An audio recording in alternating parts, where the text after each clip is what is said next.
Untuk memahami seberapa parah kerusakan mental spesimen ini, kita harus melihat pabrik tempat ia dirakit, yaitu keluarga Zoldyck. Banyak penonton mengira siksaan fisik, cambuk, racun, dan listrik adalah bagian paling kejam dari masa kecil Killua. Padahal, secara psikologis itu cuma pemanasan. Siksaan terberat yang diterima Killua adalah operant conditioning atau pengondisian perilaku yang dilakukan oleh Illumi dan Silva. Mereka tidak membesarkan seorang anak, mereka memprogram sebuah mesin. Illumi menanamkan jarum di otak Killua bukan cuma untuk membuatnya lari dari musuh yang lebih kuat. Jarum itu adalah instrumen fasis untuk membunuh otonomi atau kehendak bebas.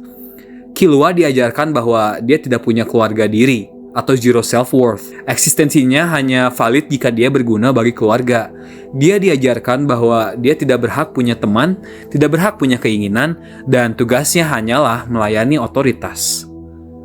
Ketika Killua akhirnya kabur dari rumah dan ikut ujian Hunter, penonton bersorak, "Wah, Killua akhirnya memberontak." Kenyataan klinisnya, dia kabur bukan karena dia sudah sembuh. Dia kabur karena otaknya kelelahan dan mencari distraksi.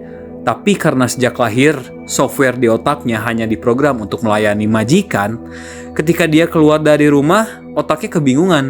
Dia kehilangan arah. Dia butuh figur otoritas baru untuk mendikte apa yang harus dia lakukan.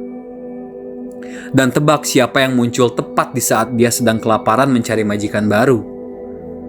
Mari kita bicara soal Gon Freaks, karakter yang kalian sembah sebagai pahlawan suci penebar kebaikan. Kalau kita bedah anatomi psikologi Gon adalah seorang narsistik fungsional dengan kompas moral yang hancur berantakan. Gon tidak pernah peduli apakah seseorang itu baik atau jahat. Dia berteman dengan pembunuh berantai, dia membiarkan psikopat seperti Hisoka hidup, selama orang-orang itu berguna atau menarik untuk ego petualangannya saja. Lalu, bertemulah dua anomali ini, anak anjing yang butuh majikan, yaitu Killua, bertemu dengan anak narsistik yang butuh alat untuk memuluskan tujuannya, yaitu Gon. Kalian menyebutnya persahabatan. Dalam psikologi, ini disebut trauma bonding dan kodependensi asimetris. Perhatikan dinamika hubungan mereka di setiap arc. Siapa yang selalu membuat masalah? Gon. Siapa yang selalu keras kepala, bertindak tanpa mikir, dan mempertaruhkan nyawanya demi ego pribadi? Yaitu Gon. Lalu siapa yang selalu disuruh merapikan kekacauan itu? Siapa yang tangannya hancur saat pertandingan dodgeball demi menahan bola ego Gon? Siapa yang merelakan tubuhnya hancur demi melindungi punggung Gon? Killua. Killua merasionalisasi bahwa Gon adalah cahaya, padahal Killua hanya memproyeksikan ilusi kebaikan ke dalam diri Gon. Killua rela disiksa dan berdarah-darah untuk Gon bukan karena persahabatan yang indah. Dia melakukannya karena dia mengidap martyr kompleks. Killua merasa dirinya kotor atau sebagai mantan pembunuh. Dia merasa tidak pantas hidup bahagia. Jadi otaknya meyakinkan satu hal, yaitu satu-satunya cara agar eksistensiku yang kotor ini bisa dimaafkan adalah dengan menjadi keset kaki untuk kesucian Gon. Dia belum bebas dari Zoldyck. Dulu dia membunuh karena diperintah ayahnya. Sekarang dia menghancurkan dirinya sendiri karena diperintah oleh egonya Gon. Majikannya berubah, tapi mentalitas pelayannya tetap sama. Dan puncak dari hubungan toksik ini terjadi di arc Chimera Ant. Disinilah topeng persahabatan itu dirobek sepenuhnya. Dan Gon menunjukkan taring manipulatifnya. Ketika layang-layang kait mati, Gon hancur tapi alih-alih mengelola emosinya, dia melampiaskan seluruh amarahnya kepada orang yang paling setia kepadanya, yaitu Killua. "Enaknya jadi kamu, Killua, karena ini sama sekali bukan urusanmu," kata Gon.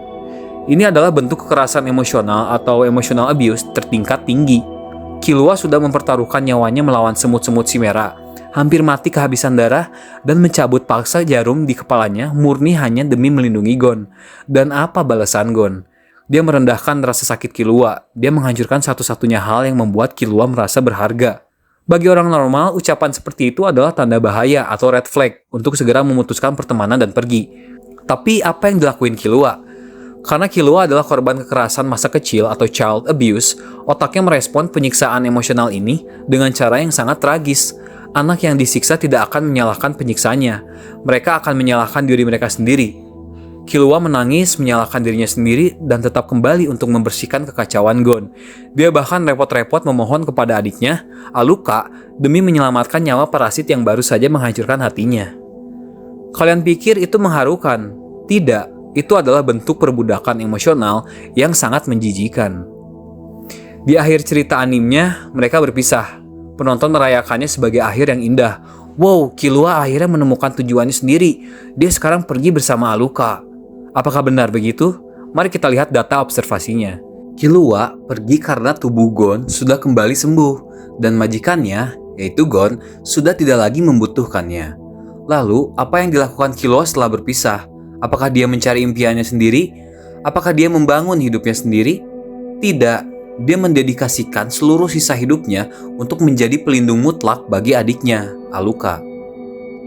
Sadar atau tidak, Killua kembali memposisikan dirinya sebagai tameng, sebagai pelayan, sebagai bodyguard.